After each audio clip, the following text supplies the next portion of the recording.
Hey, what's up? My name is Mike Squires, and this is Couch's Podcast, episode number 196, and my guest, Lorne Behrman. Lorne is the former lead guitar player for the Dime Store Halos, as well as the Sweet Things, most recently. But recently, he released some solo material, and it is decidedly New York, in essence. Very cool. Sounds killer, and sort of sums up all of the influences that he has expressed in music he's done in the past. But he's singing, fronting a band, released an album called When I Hit the Floor, and recently played his first show, which went over great. So super stoked for him. We had a great time talking, getting to know each other here. We talk about some sensitive stuff. If you've got any undealt with childhood trauma, you might, I don't know, maybe this will be good for you, but also maybe don't listen. Yeah. I mean, we don't get into any gnarly stuff, but if you're particularly sensitive, this is like one of those little things at the beginning of The Walking Dead or something, where it's like images of violence. I had a great time talking with Lorne. He's a great guy. I hope that you enjoy this as much as I did. If you do, first of all, go check out his music. It's everywhere. You can find it on Bandcamp, iTunes, Spotify. You can find it there. You can find it everywhere, all the places that you find the music. And he's got great music videos also. So, if you're enjoying the Couchers podcast, so please support us at Patreon, patreon.com/Couchers. Now, your support goes a long way to making this happen. The cover song videos that we make, it basically absolutely makes those happen. So thank you for your support. You get early access to videos, input on certain things. I ask people if for upcoming guests on the podcast, if you have any questions for them occasionally. Different tiers will get physical or digital copies of my solo record. There's also the only place where you can download the audio for the songs, the cover song audio, so that's cool. Thank you for supporting Couchers. Also, thank you to Variety Coffee Roasters. Variety Coffee Roasters. Look at this. VarietyCoffeeRoasters.com. That's the only place where you can get one of these co-branded Couch Riffs and Variety Coffee mugs. They're $10. You can buy them there. Or if you add it to your cart and buy 2 bags of coffee, use the code CouchRiffs at checkout and you get it for free. That's pretty sweet. While you're there, check out their subscription service. So they'll ask you a series of questions, help you pick out the coffee that best suits your coffee preferences. Then you can get coffee once a week, bi-weekly, or once a month. That's sweet. We love Variety Coffee Roasters. Thanks. Also, thank you to River City Guitars in Spokane, Washington. River City Guitars, every day is a buying day. You got something that you want to move, vintage, used, boutique-y kind of thing. Could be a guitar, amp, drum set, mixing console. They just are into cool old stuff. So, send them a picture. sales.rivercityguitars@gmail.com. Tell them I sent you. And they'll take good care of you. I wouldn't send you anywhere that I wouldn't go myself. Those guys are like family to me. I love them. So thank you to them. You guys, don't forget the golden rule. Okay? Just treat people the way you want to be treated. Everyone wants to be treated with respect. Everyone wants to be left alone while they're trying to do something, and they want to be helped when they need help. Just don't be an asshole. Yeah. Hey, man. How are you? Good. How are you? Yeah, I'm great. Dude, is that a shirt or a jacket? That is sharp. It's a shirt. Thank you. I thought it was a like a blazer.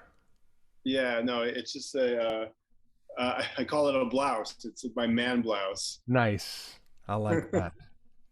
The funny thing is, a lot of guys would probably hesitate to use the word blouse. Oh, I know. Yeah, But I was in the military, and do you know what we call dress shirts? we call them blouses. That's absolutely correct. Wow, I never knew that. It's funny. What armed forces were you in? What I was in the Marine Corps. Okay, that's the heavy one. It's weird, right? Cool, cool. I, Yeah. I How mean, I many don't know if it's cool. It's not any cooler than not being in the Marine Corps. how many years did you serve? I was in for 3 years. Yeah. Years. Wow, that's admirable. No. I don't know.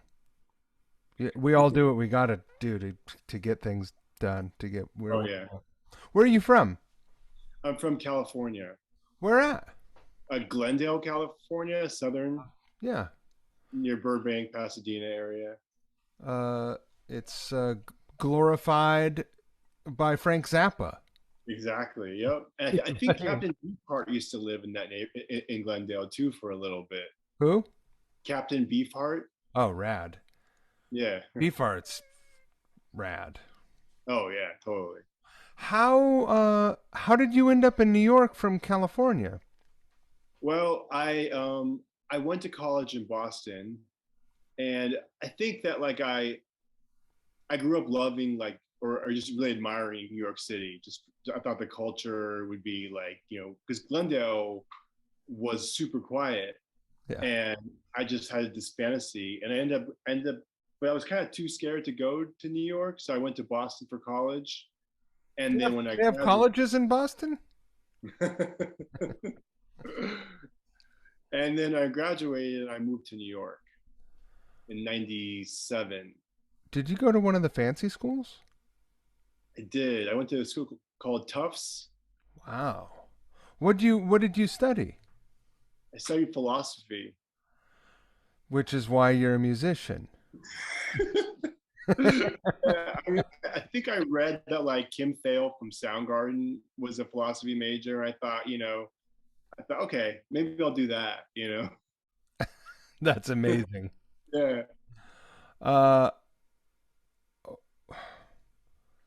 had you done, I mean, were you in like any fancy classes in high school? Like what you really Yeah. you read like, oh, Kim was a philosophy major. Were Yeah. you in for a surprise? I guess what I'm getting at is, were you in for a surprise when you got to school, or did you know what you were signing up for? I knew what I was signing up for.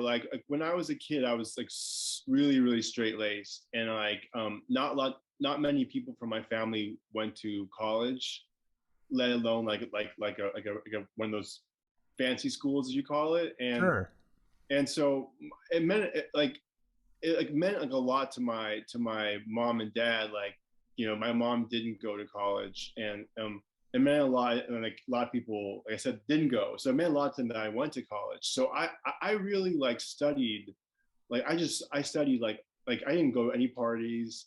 I didn't leave my room. I just studied all through high school, and I played in a high school band a little bit, just like a rock band. But when I got into college, I think I was kind of like everyone's a straight A student. Everyone's, I wasn't special anymore. And I just kind of got interested in I got more interested in playing guitar. So I kind of knew what I was signing up for because I was a nerd, still am. But in college, when I really started playing in bands and kind of going out of my comfort zone of being like a kind of like a goody good type of person. My impression of the music scene in Boston might be way off, but because they have Berkeley there, there's a lot of like jazzoids and like, you know, mathematical music nerds. But there are Yeah. also a lot of talent, but my impression like the bands you've been in and your solo record is very, very much different than that. It's very like from the gut, like cool rock. Thank Yeah, How is that? I mean, is that what you were always into, and was that what you were doing in Boston? yeah, I mean, I think like I I grew up like really admiring and fearful of punk rock. Like Sure. you know, I'm 46, and so when I grew up, like in the suburbs, like it was still scary. Like people like there was one kid that like supposedly he beat his dad with a baseball bat, and like he was punk rock. Like you'd see him and he'd wear a leather jacket, and like those guys are scary. And like I remember certain people in my circle would go punk, and then they would leave the circle, and you'd meet them under the stairs. And they'd tell you how the other half lives. Right. And so I got into kind of punk rock. I think through Henry Rollins, basically. Like when I was a kid, and this is in some of my songs. Like I was molested when I was a kid, and there wasn't a lot of people. This is Who is I this? have a dog. I have a dog and a cat. This is Penny. Oh, Penny is right. Penny. I And have a Beagle mix. what's the mix with? Black Lab. Okay, yeah, Her name's Rosie. that's a beautiful name. Hi, Penny. Sorry. Uh, Yeah. Dog interruptions.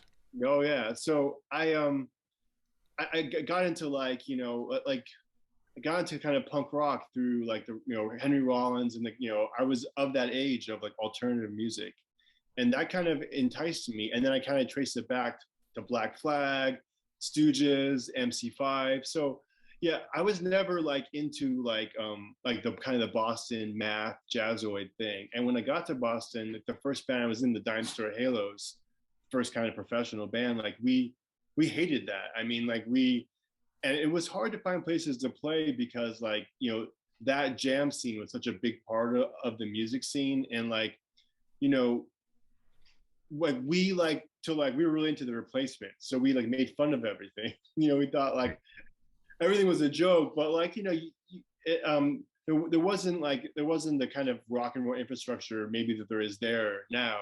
So yeah, I was never interested in that music, though I do like jazz now. Sure. But yeah, yeah. It's interesting. I grew up in a tiny town, and Where did you grow up? Yeah. punk was pretty scary to me as well. Huh. And but there were a few things that I latched onto before I found Rollins. I was into the Rollins band, and reading Rollins's books Me was a too. really easy entry point. And I think it was for a lot of people. I'm just a few years older than you. I'm 49. Um, it was a really easy entry point and a friend, like a relatively friendly. His writing style is pretty edgy, I guess. I hate to use that word because it's so cliche, but he was pretty rough and tumble, but he was well spoken and intellectual. Yeah, that got to me. That really like every artist he mentioned, like from John Coltrane to the Stooges, I would when I could afford it, I'd buy a cassette, or I check it out in the library. And every kind of the books he read, I kind of always was interested in like the like the intellectual but emotional people, as a musician, and as like a person. And so I kind of yeah, he was a real lighthouse for me. Do you Real big remember he was like there was a big magazine then. It was like details. Details. He was like the man of the year Man in of the year. Details and was appearing in like Apple computer ads and stuff. Yeah, It was a yeah, pretty strange time. It was interesting. yeah. It just felt like it was one of the times I felt like what I was interested in musically and artistically was happening in like popular culture.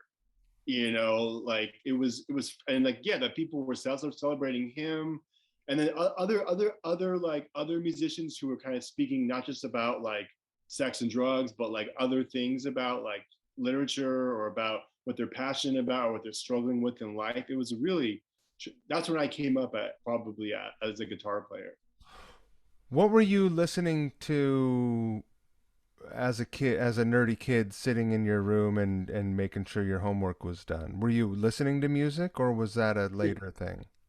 Yeah, I was. I mean, the first thing I got into was like synth pop, was like soft cell. Oh yeah. And I got into like all those bands like The Cure and Depeche Mode, and like I was just really like, I thought the guitar was a very brutish instrument. I thought it was so loud. I mean, and I thought It is. synth pop, it is, and synth pop really kind of appealed to me, and so that was the first thing, was like just that kind of like K rock, in California, 80s, synth pop stuff. Yeah. Interesting. And so, what was so you went the to connect the dots? You got out to Boston. Was there some did you have a roommate that introduced you to Rollins, or was it just that he was sort of at an elevated place in popular culture at that point? Yeah, I think he was an elevated place. Like that album, The End of Silence, really blew me away. For one, that the kind of what he was talking about, like just like as a like you don't see like images of like men and machismo and all this stuff. You don't really have a lot of there's it's very like stock what we get in society, and I'm sure it's changed, a lot. But at that time, to have someone who's kind of like a tough guy, but with a big heart, and was smart, and so I discovered it just through like just through probably through K Rock and through like, people talking about it, and then, I was playing guitar back then too. And all kind of came, so it was all, I would read magazines. I would read like tons of like alternative press, Right. Details, Ray Gun, Maximum Rock and Roll. I was really into like just studying like culture. Right. That End of Silence album was really big for me. Embarrassingly, I got that tattoo. Which the sun Yeah. on your back. No. No, I wouldn't do that. I got it here.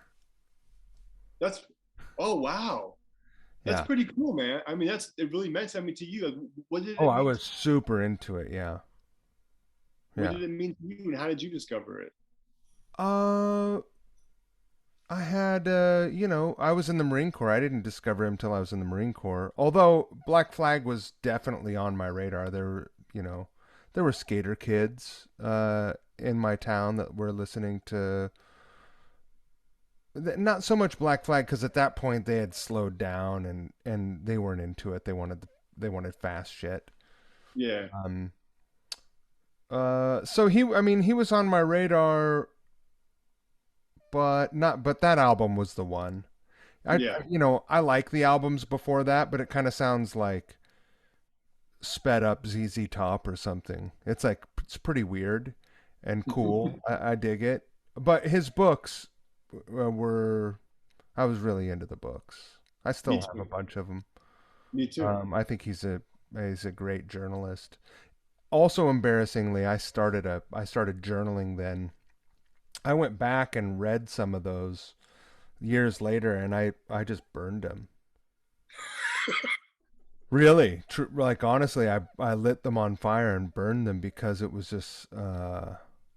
It was bad news. Yeah.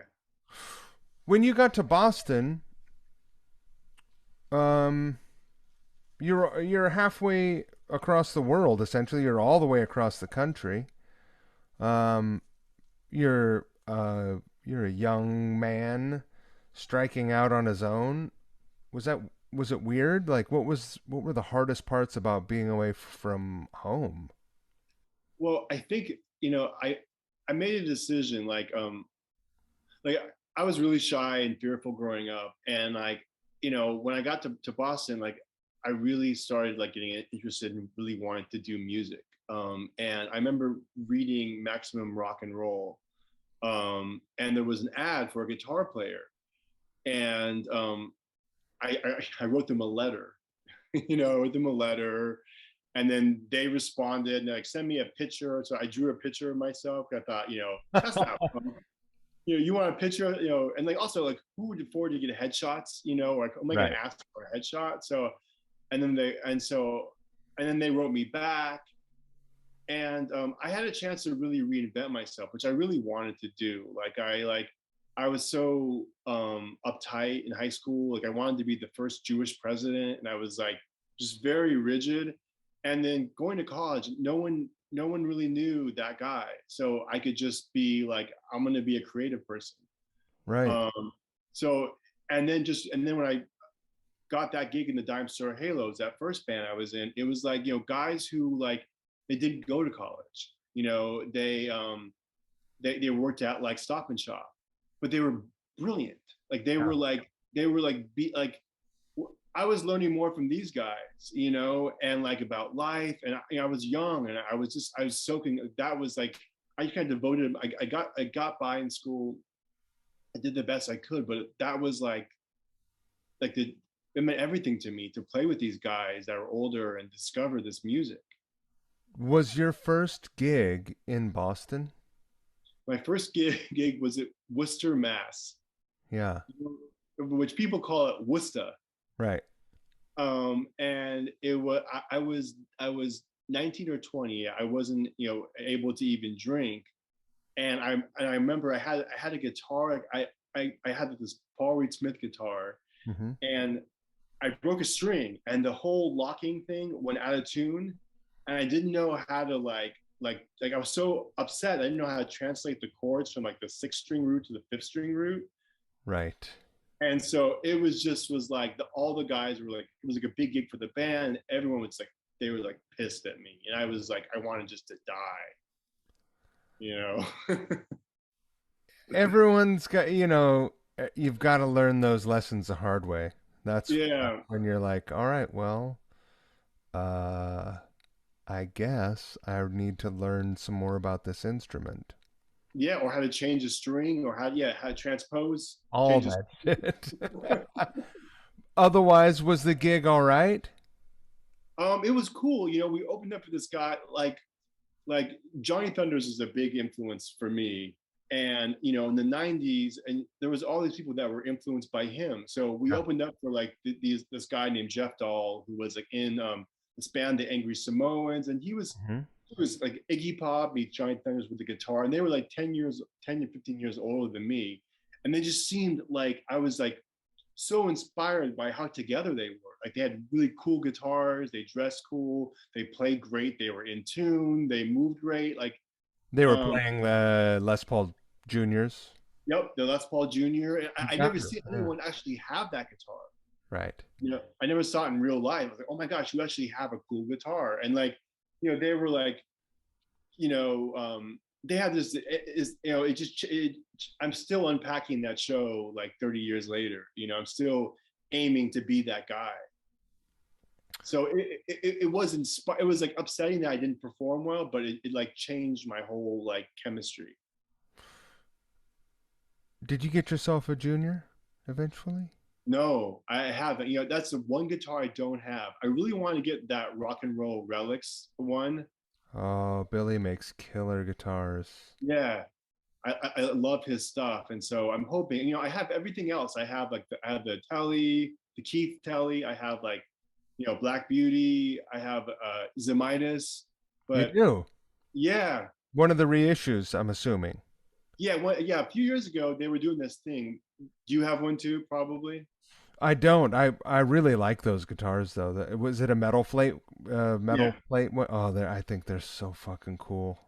yeah. They look great, and like they're almost like it's almost like too easy to play. Can I tell you something? Yeah. The reissues are way cooler than the originals. You played them both. I played Ron Wood's Zemitis. Oh, oh my God. And Gilby's. I played Ron Wood's Yeah. and Gilby Clark's the same day. Oh my God. Wow. But Wow. they're really weird guitars. Yeah. I mean, they're incredibly cool because it's like a crafted piece of art, Yeah. but they're not very playable. Okay. Okay. I, Yeah. I This mean, one I got. They were starting the company over again, and they did this thing where like basically looking for artists to use them, and they give you a discount. So I sent my resume in and what I did, and they said, "Yeah, you passed the test." right? And I got a guitar, and I mean, I should play it more, but I don't. I don't know why. I think they're really cool. Yeah. Yeah, they're beautiful, absolutely beautiful. Oh, good for you. Um, I thought listening to your record, all the guitar sounds are like they're perfect. Oh wow, Like man. there's nothing, there's no questionable guitar sounds there. It's like clearly, uh, you're not big on, you don't. I can't imagine you have a huge pedal board. What are you running, a tuner? Pretty much, yeah, yeah, And you know what? The thing is, if it ain't broke, don't break it. Don't fix it, yeah. but also don't break it. It's easy to break if it ain't. Uh, and yeah, I wanted to make sure to compliment you on your guitar tones on the record. They're great. Oh man, thank you. Yeah, that's thanks a lot. Like I've always I came to the conclusion like that I'm a minimalist. Like I'm just like I'm not. I hear the guitar the way a guitar sounds. You Right. know, and that's really hard to get a good sound from that. Even just and so for the record, like I really it was a very like it was kind of like a favor the producer and a very small budget. And so we really had very little time to do it, and like I just like laser focused. I want to get a good sound and just know I don't want to muck it up by trying any weird shit. We just I use like a I think one pedal, and then there's tremolo in like one song, but that's it. Did you get started on this after quarantine stuff started? No, what happened was that my last band, the Sweet Things, I was in that band for like 5 years, and they kicked me out. Kicked me out of the band after this tour that we did in the South, and I found myself like kind of like, what do I like? I've been playing in bands since I was 15. I'm 46 now, so I'm like, what do I do now? And like I've always been a band guy, and I felt like I don't know if like I really have it in me to like start a startup from scratch. Find the singer, find the bassist and the drummer, and I was also kind of like I've been sober for 3 years, or it'll be 3 years next month, Good for you. and thanks. And like that journey, it was so much in me. I was going through. So when I got fired, and I have a 12-year-old daughter. She lives with her mom, and I was just kind of I would go into her. I was really like sad about that. I'm friends with those guys now, and everything's good. But it was a very like, it was like scary because it was like, where am I gonna, music is so ageist in some ways, and if you're a certain age and if you're not like at a level as a sideman, like people don't want to deal with you, or like it's very hard. And so I just was kind of like, well, I'm gonna write these songs, and I've never been a singer really. I'm gonna write these songs and just to kind of stave off depression, Sure. and yeah. Have you ever been kicked out of a band before? This? um yeah. It's fucking shitty. I, I, Oh. I was kicked out of a band once, and the explanation that I received what really bothered me. They were like, "Well, you just you don't really shake your ass enough." Oh wow. And I was like, Yeah. huh, "All right." Uh, and it's hard to get over, but it was really motivating to me, and so I only share that with you because I wonder, fuck, how, like, how did you feel, and did it motivate you? Did it, like, how did you recover from that? Yeah, I went through a real depression, you know. Like I've been kicked out of bands before, but like it's been like maybe the band was an ill fit, you know, or or at one point I was in like this kind of like thrashy metal band, and I'm not a metal guy, and they're like, "You're not a metal guy." I'm like, "I know," you know, um, I get it, but this was, yeah, this was really deep, and like I I I mean, I was really heartbroken, you know. I mean, and like, I felt really lost. I'm like, well, what do I do with this, you know? And then there's a part of me that was like, well, it's like a blank canvas. You could do whatever. You can you can explore all kinds of music, you know. And like, I love so much more than the music that I play. I mean, I love like Afrobeat, you know. I love funk. I love Curtis Mayfield, and it was like, you know, my head was exploding with ideas, but like, I have a certain lane now. I've done a certain thing, you know, and I'm best at a certain thing, you know, and kind of like I live in this world. And it took me a long time. I've like, you know, not really playing that much, just being like, I don't know what I'm gonna do, you know. People would, you know, some friends are like, you should do a solo thing. I'm like, I don't know. It sounds so grandiose, like a solo project. Like, who am I to like, who am I to go solo? Like, I'm not like, you know. And so I wrote one song. I sent it to a buddy of mine who's a drummer, and he really raved about it. And it like it just it I remember it was a Friday. I was going to pick up my daughter, and like just wind in my sails, you know. And I just kind of started writing. I'm like, I didn't want to write the like "fuck you, you threw me out" thing. I didn't want to come from that thing. And I just started writing more about like getting sober, things that come up emotionally through getting sober that I pushed down, things that I never talked about, and then the idea of like my whole life I had like a cardboard cutout of who I am. You know, it's like I want to be this Keith Richards guy. I want to be this rock guy, and I was drinking and, you know, and doing other things. I was trying to put forth an image. I'm like, what if I just don't do that? And it was safe in my apartment, and then it was kind of safe in the studio, and then now I'm kind of like so it was motivating because I was like, you know what, I'm 46, you know. I mean, I struggle with my rent. I can't just throw everything into, I have to invest in myself and bet on myself, you know. And then the pandemic hit, and no one's going to hire, I mean, no one's hiring anyone, and like, you know, like in my world, like, you know, the music I put out, it's one fraction of what I do. And so if people hear that, they're like, well, that's all he can do. And so I really wanted to do something that'd be like, I can show different facets of my musicianship. So yeah, it was healing. Yeah. What was there a straw that broke? We don't have to turn this into an AA meeting. I'm sober too. Um, but was there was there an event that sort of Bottom, you mean? inspired you to get sober, or did you just Yeah. realize it was time?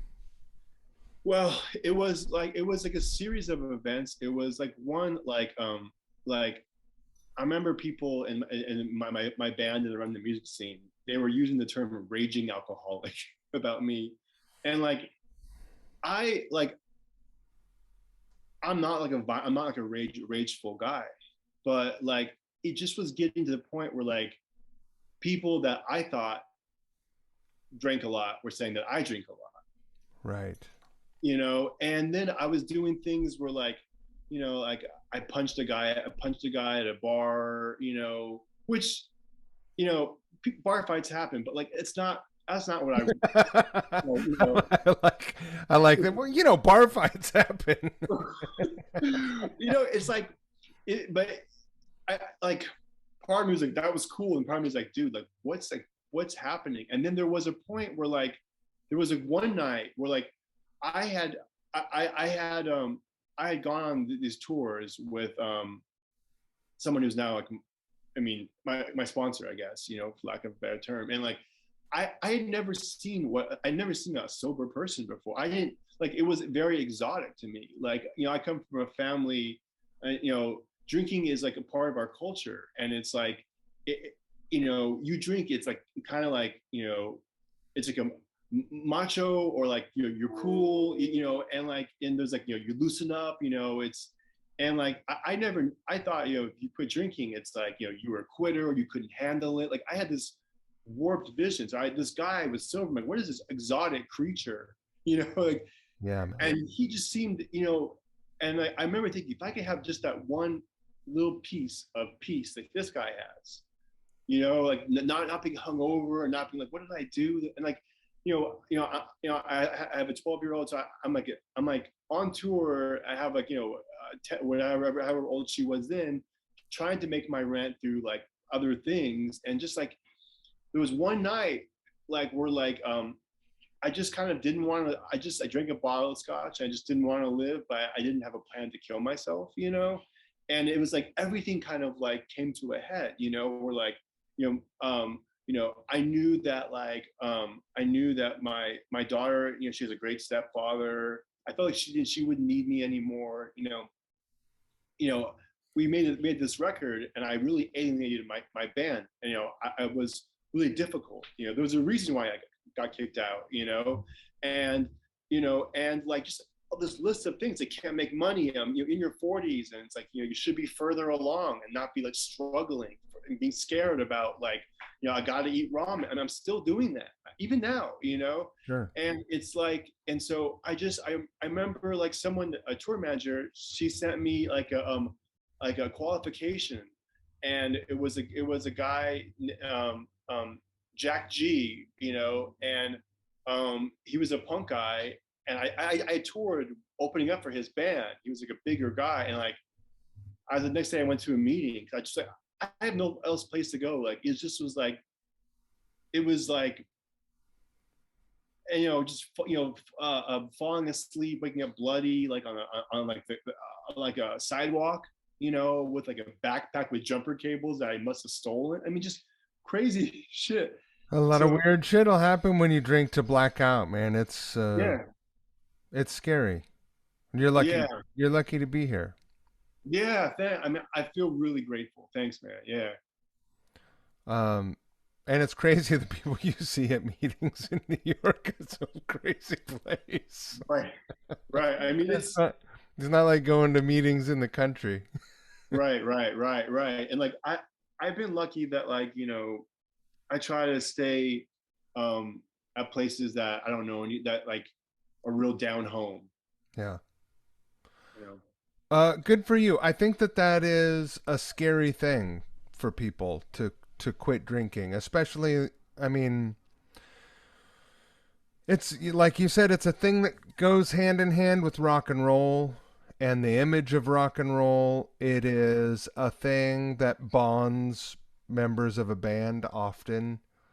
Oh yeah, It's this sort of, let's have a shot. yeah, let's do it. Okay, line them up. And then, when you're not doing that, uh, it's weird at first. I still don't know what's more weird, your perception of what is happening, or that people are like, "Oh, come on, just one," and you're like, "No, one doesn't work." Like, Right, right. if I there's mean, one, if there's one, there's 21. I remember, like, going on tour, like going on my first tours, sober. Like, I was probably like 6 months sober. We went to England, I think it was, and like, it was unusual for me, and like the band at the time, we had songs about cocaine, about, I mean, every song was about substances, and so it was like, but I had the guys in the band were great, and like Right. everyone was really supportive of me, and so I it was before that AA or was on Zoom. I just kind of like just meditated and did stuff to stay, and I made it through.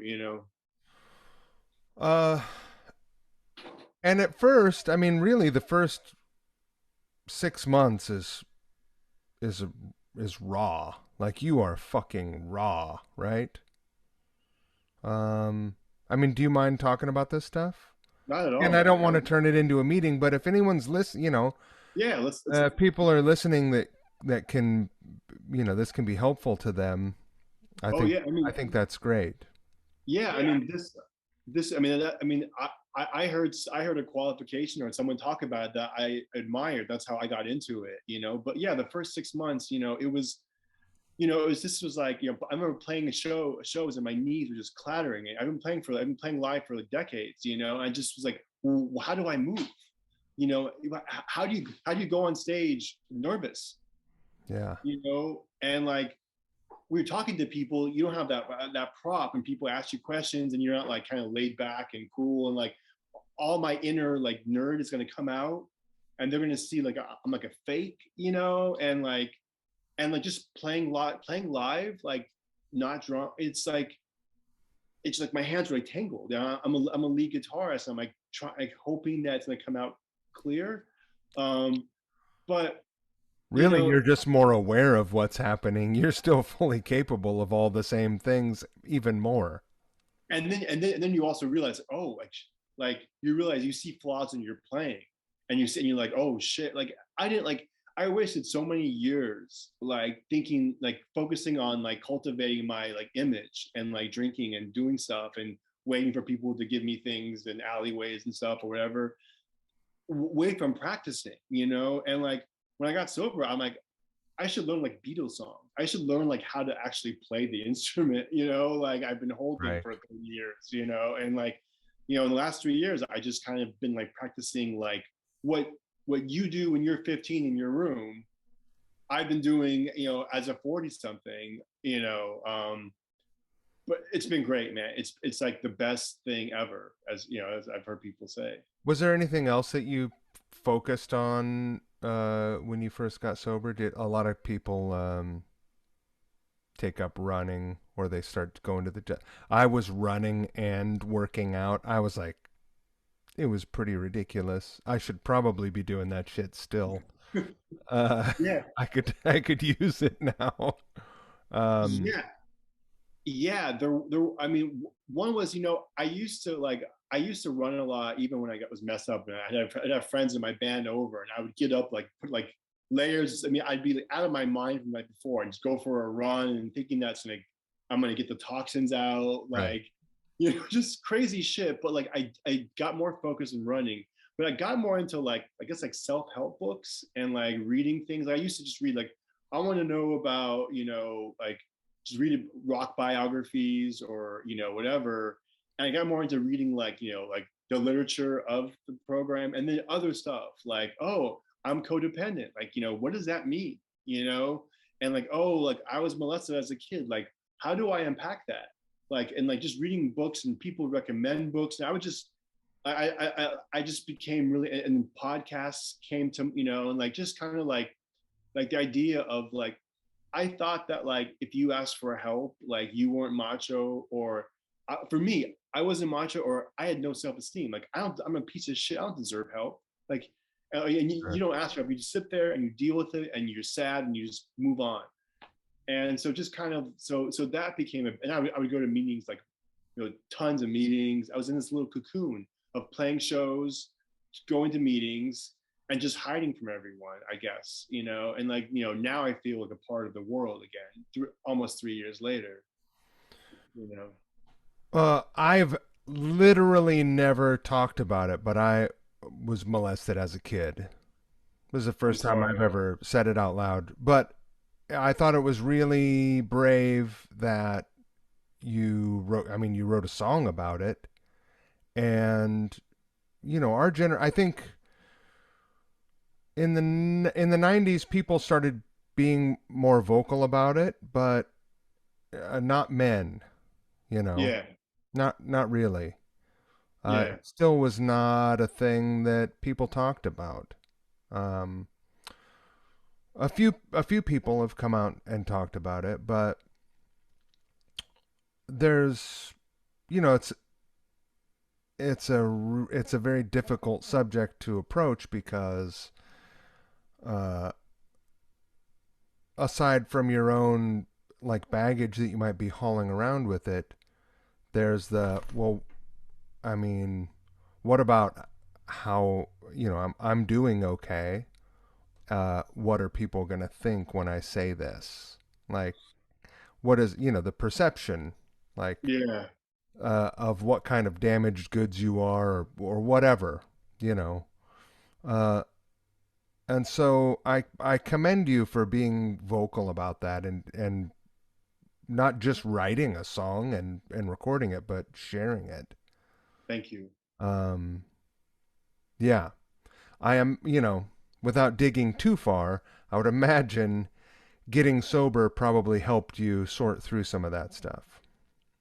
Yeah, I mean, it was like, I remember the weekend I got sober. Like I went on a Friday to my first meeting, and I actually had I had my first hired gun gig in years on a Saturday. And so I remember like, a friend of mine spent the weekend with me. She was like, I don't want you to be alone, basically. And so she came with me, and it was like, I did my first show sober, and like that. Remember that night we started talking all night, and I admitted to her that I also was like sexually assaulted, like as in addition to being molested when I was 5 or 6. I was in a locker room in junior high, and like some guy like attacked me, and I had never told anyone that. I mean, I was like, I mean, I held that in for like, and I actually haven't talked about that particular instance really for like decades, and so all these feelings came out, and all these things came out, and it just was like, like I couldn't open up the mailbox without a drink, because I was so scared of, like, when I was drinking, everything had to have a drink attached to it. And Right. now it's like all these things kind of come up, and so like talking about it with people was really healing for me, and writing that song was really hard. But like, if something comes up in my mind, I don't let fear, like, I'm like, this I have to get this out, and so yeah, sobriety has been really helpful to sort through that, and to sort through, to talk about it, like with other men too, like, and talking about it, and just kind of like, like, oh, I had that, and like, really messes with all these things, and like, Sure. yeah, so it's been like really, it's been like a 30-year, or however long, these things happen, have been lifted from me in a lot of ways, though it's re-traumatizing kind of putting out a single about it, because it's like you're publicly saying, hey, this happened to me, and people are saying, oh, I'm so sorry that it happened to you. Right. So you're sort of constantly revisiting it in that way.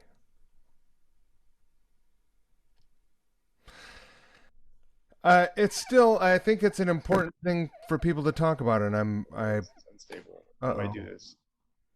we froze up.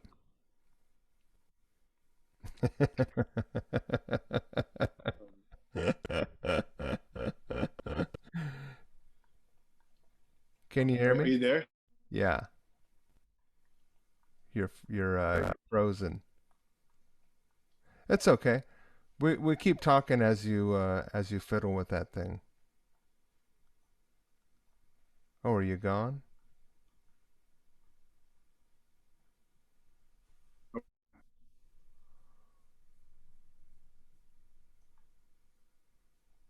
Hmm. Are you there, Mike? Uh, I am. Hold on one second. Okay. This thing.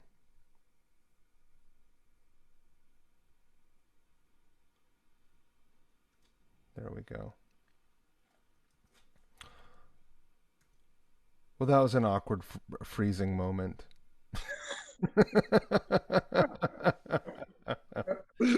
uh, at any rate, yeah, I'm sorry for you also, and I'm glad that I'm glad you're purging your emotions of that stuff. It's important for people to do. People hold things in their lives. They never find peace. They go through their whole lives angry. They punish themselves, and it's terrible. Oh, you're frozen again. Yeah. Hmm. Well, we've got a Maybe we'll terrible do. connection.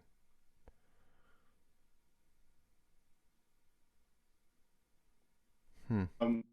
One try something. My fiance is going to try something here. Okay, that's all right. Hello. There you are. Okay, she reset it. Okay, cool. It's a little janky looking. It looks like an impressionist watercolor or something. But Okay. it's coming into focus. I think it'll probably sharpen up. Oh, there we go. Okay. Okay. Anyway, awkward. Awkward like cliffhanger. Yeah. Anyway, Yeah. I think it's I think, I mean, I don't know what the fuck do I know about young people? I don't know shit about young people. But I think that young people have an easier time talking with their peers than we did. And I'm glad for that. Yeah. I feel that like I have a 12-year-old and I feel that like with her they talk about everything. It's really like a different era. Of like I mean, some ways it's like overkill because they are so emotional and they also are so. But yeah, it's a different time. You know. Is she in New York? Yeah, she lives in Westchester actually. Nice. Where are Um, you? I'm up just outside of Hudson. Okay, Yeah. nice. I have run into Tommy up here every once in a while. Oh wow. Yeah, He lives yeah. in town. A few people live around here. It's interesting. And especially after the pandemic stuff, more and more people moved up here. But we've been up here for 3 years, and it's great. Except that, you know, there's not a ton of opportunity to play music up here, and I'd like to play more music. But the couch riffs thing is fun. Do you have any projects in the works now? Uh, yeah, I have something I'm working on. I'm actually gonna start like working on it to like put getting it out tomorrow with a publicist. But I don't want to talk about my stuff. I want to talk about your stuff. Okay. Yeah, yeah, yeah. Let me ask the questions here. Okay.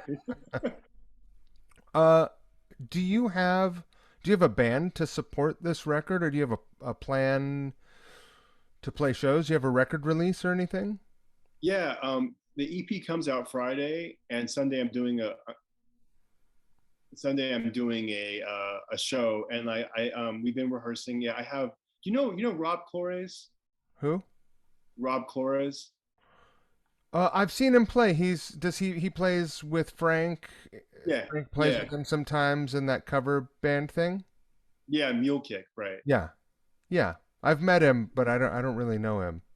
So Rob played keys on the EP. So he's playing keys on a couple songs live, and yeah, I'm gonna play this coming Sunday, a week from today, at a place called East Berlin in the East Village, and it'd be my first solo gig. And we have, it's gonna be like guitar, me, bass and drums, a friend of mine singing some harmony vocals, and then Rob's gonna come in and play on two songs. Awesome. Uh, this is your first solo gig. Yep, How are you feeling? scared, really scared. It's just like there's so much into like I know you played with some great frontmen. It's a great so much goes into like being that guy in front, and like just from using your voice, from connecting with the crowd, having charisma and like just having that thing, and it's just and then the logistics of it, but I feel confident in like the songs, and I've been training like Rocky, like working on my vocals, practicing my butt off, really just putting in the work. So, but it's just, you know, I'll, I'll, I'll be relieved when it's over, but I'm excited for it. Right. And this is also a unique situation for you because you're not just fronting this, like you're organizing it and you're the driving and creative energy behind the whole thing. So you are handling an entirely, you're playing an entirely different position in this operation. How does that feel? It's, um, it's been like, I'm grateful, but it's been challenging, like Yeah. when I've been in bands, like I didn't even register my songs to publishing. I didn't. People either the older guys in the band did it for me, or I just didn't care. Right. And like when I was younger, there were record labels involved. I mean, I'm actually on a small label right now, but it's as an artist, you really have to know a lot more about the business than you probably did when maybe you and I were like younger. Um, and so it's been like it's been a wonderful learning. It's been liberating, I guess, but like making sure that that everything's up on, you have to like get one app to put your shows on Spotify, and then you have to like get another app to have like all these things you have to do that I just never thought about, like logistics. And then just like you're promoting yourself. Like I'm kind of a shy person, and like I have to like, and it's really like, and then like, you know, you're I have a publicist too, and you like, getting reviews, sometimes people passing on your stuff. And the idea that like when you're in a band and someone says, I don't like, the blank, whatever the band is, you could be like, well, I'm just the guitar player, I'm the bass player, I'm whatever. But Right. they're like you and it's your name. You're just like, oh fuck. So It's a it's lot more to shoulder. yeah, yeah. And then like, organizing rehearsals and like, I'm paying these guys to play with me. I want, Right. it's like, okay, like I have this budget and like, I have to work to earn this money, and I'm, gonna spend this money. And it's just like you have to really, and like promoting yourself on social media and all these things, you really have to like, so it's like we have the tools to make things happen, but it's like I feel like Austin Power is putting the needle on the CD, that Right. scene. I'm so at it. I'm like, what is this link? Like I feel like an old man at times, but I have a great publicist I've known for a long time. His name is Mitch Snyder, who's great, and he's like a vet of like the music scene. He kind of was the guy I emailed him the thing, and he's like, you should put this out. He was really like complimentary and like, for no reason, just other than he knew me and he liked it, you know. And then I have this label that I'm on, and like having a label say, we'll put it out. Like, oh my god, I was like, wow. That's amazing.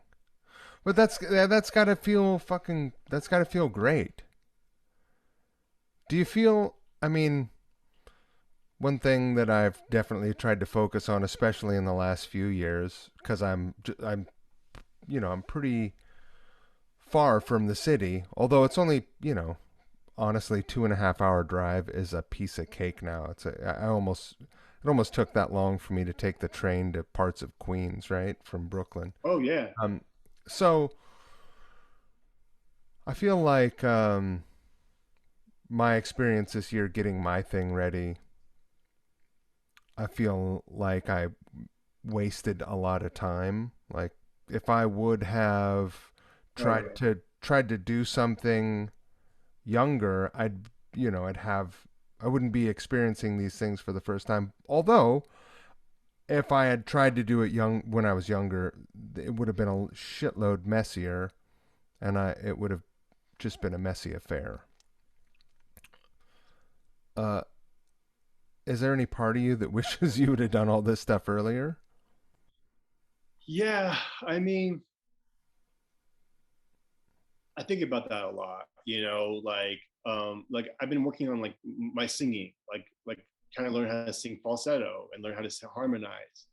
And like, man, if I just did this like 5 years ago, I wouldn't be like sound like Peter Brady with his like voice crack. And like if I just like really, and so I wish I took like playing music like more seriously. Like I've been working on playing bass more and like just really like the whole thing of it, as opposed to waiting for a guitar solo. But I don't know if I would have been able to like really pull this off, like 3 years ago, 10 years ago. Like, I mean, I like I was so volatile and like just like, and you kind of, and like at my heart, I'm an irresponsible guy, but I learned that it's like uncool to be responsible, and so I kind of went away from that. So Right. now I'm back to responsible guy. So um, I just it is weird to kind of be starting over and being like a new artist in a way at 46. But I is I've played music before. There are albums I've done. There are tours I've done, and maybe some people that like that will like this. What was the of the songs that are being released? What was the first song, and did all the songs make the release? Yeah. Well, yeah. The first song was the what it's actually like the sequence is actually the sequence I wrote it. Oh wow.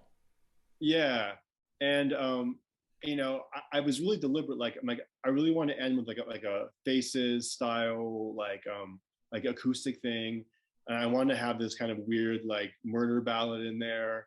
I want to have this one kind of groove song, and I want to have this kind of Stonesy Lou Reed thing.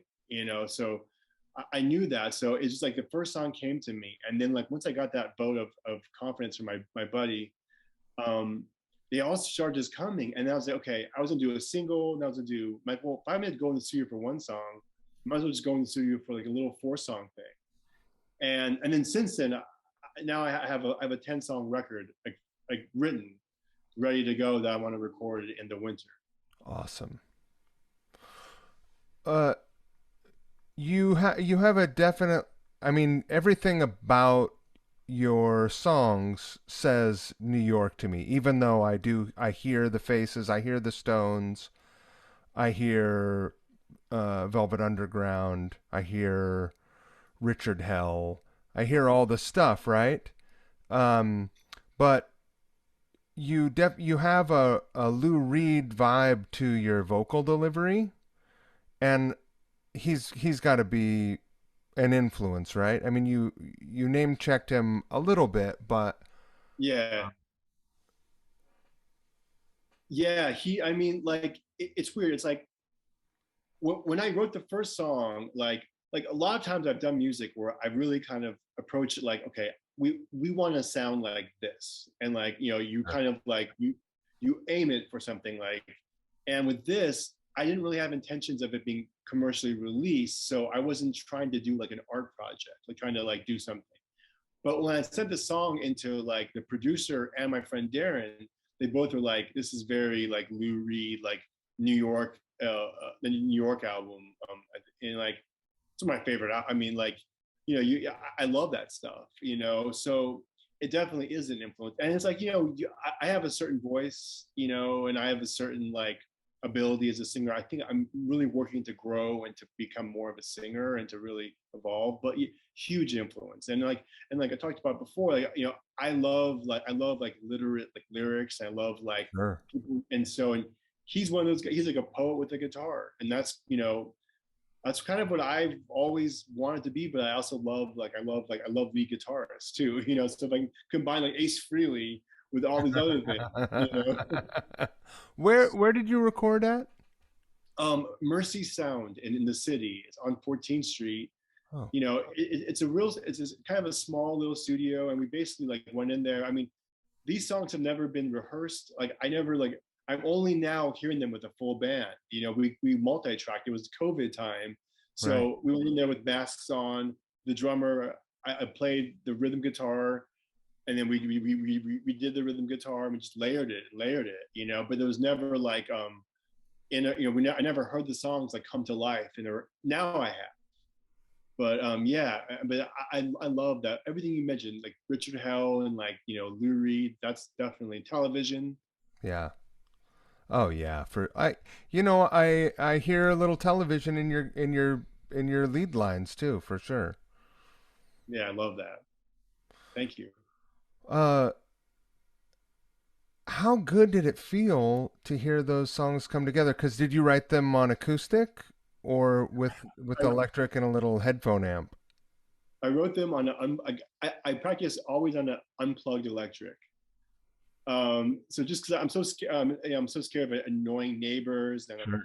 It's a so, you know, just New York problems. yeah, totally. So I just kind of wrote it on unplugged. So I didn't really know, and like, you know, all my equipment, it was like in different places, and like, so I didn't even know how the songs were going to sound. Like, I don't know if you have this experience, but you write a song, you bring it to rehearsal, and it just doesn't work live. It doesn't work Right. with the band. So I was like, I'm booking the studio, and like, I hope these songs like translate with a full band thing, you know. So yeah, it was just kind of like me and like doing like a voice memos. Right. Wow. So you didn't do like garage band and fake drums and all that. It was just like, here's how this song goes in a voice memo. Give me a Yeah, backbeat. yeah, basically I said to the producer, I said, yeah, here's a voice memo. And like, he had worked with me before, and like when I did the album before this Sweet with my band, I was drinking a lot, so he was kind of concerned about how long it would take, because I would, you know, maybe I would be as messy, you know. But I had all the BPMs written down, all the arrangements, every lead. I, I had recorded on a voice memo. Everything I played on that was like deliberately like recorded at home on a voice memo to a metronome, Right. and I just went in the studio and just did it like with like an amp. That is a crazy process. That's funny. Do you have a laptop? Yeah, I just, you know, You know, I'm gonna buy you a little iPhone interface that you can plug into your phone and you can record into GarageBand with a little Fender combo simulator. 'Cause buddy, it is makes things incredibly easy. is that what you do? You probably use Pro I do Tools. all kinds of different stuff, but Yeah, when I was in Brooklyn, I did it like that a lot. Yeah. I've recorded a tons of demos that way. You can make a little drum loop or program drums. It's great, man. And you know, and it's quiet. It's just as quiet as playing the electric guitar unplugged. yeah, I got it. I mean, for this next album, you know, I really want to like learn how to program beats and just like and like, yeah, I'm working on the bass playing, so like, because my producer played the bass, but I also want to be able to, you know, be able to say, hey, let's try this thing, or like pedal this note or do this ostinato thing. And yeah, I think learning some basic recording is going to be, you know, good for me. With the full length, with the next release, what what should we expect song wise? You said that all the songs are written. Is there any curveball stuff, or is it you sort of diving deeper and exploring the voice that you've established with these first few songs? Yeah, it's like there are some curveballs. Like, you know, I really love like odd chords. I love like a E minor nine chord, minor nine chords, and jazz chords and stuff. And so there is a song with that on there. Like, I kind of want to take, you know, what I do and just kind of, I wanted the EP to have different vibes, so that the album won't have to be samey. So it's going to be kind of in that like New York 80s CBGB sleazy thing, but like I want to have some jazzy stuff on there. There's going to be some more like punkier stuff on there, some acoustic stuff on there. Um, and the topics are, you know, I tend to write about just things that happen to me and things that I see, you know, and um, my daughter, yeah, was in the hospital this year. She's 12, and she kind of had some struggles. So I wrote about, you know, that and just kind of what that was, just about like, and then and there is more fun stuff on there. Like there is, you know, there's some lighthearted moments, I guess, but it's about my life. It's kind of it's a serious poetic rock thing. I like that. Your daughter's okay? Yeah, thank you. Yeah, she's okay. You know, she just went, you know, went through some stuff, and I'm glad to hear that. That's gotta, yeah.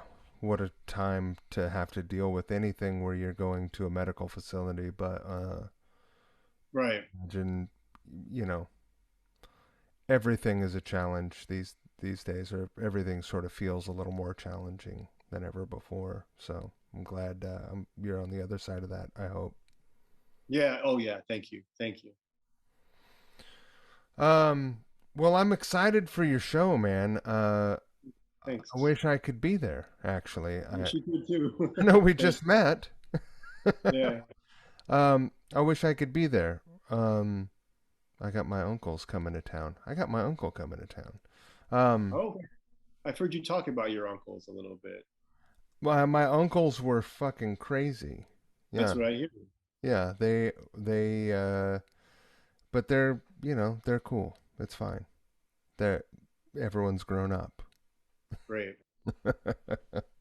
um, I'm you know, eh, I'm really happy to know that you're on the path you're on, first of all. And I'm proud of you for stepping out and making a record of your own. It's I think not for someone who's had the role that you've had, which is the role that I've had as well. Um, Yeah. it's not easy to step out of and sort of more or less reinvent yourself. So congratulations, seriously. Thanks, man. You too. It's. I think the biggest thing I learned was seeing music as like a bigger picture. Like I always was like, when can I solo? Right. Yeah. No, I'm that is a relatable uh sort of view on music to me for sure. Um yeah, congratulations. You made a really cool record, I think. Thanks, Mark. Thank you so much for having me. Yeah. Um do you have in that message that you sent to me, were there some photos in there that I can cut up? Yeah, yeah. I Were. sent one, but I'll send you a bunch of them. Okay. Awesome. I'm going to I'm going to stop the recording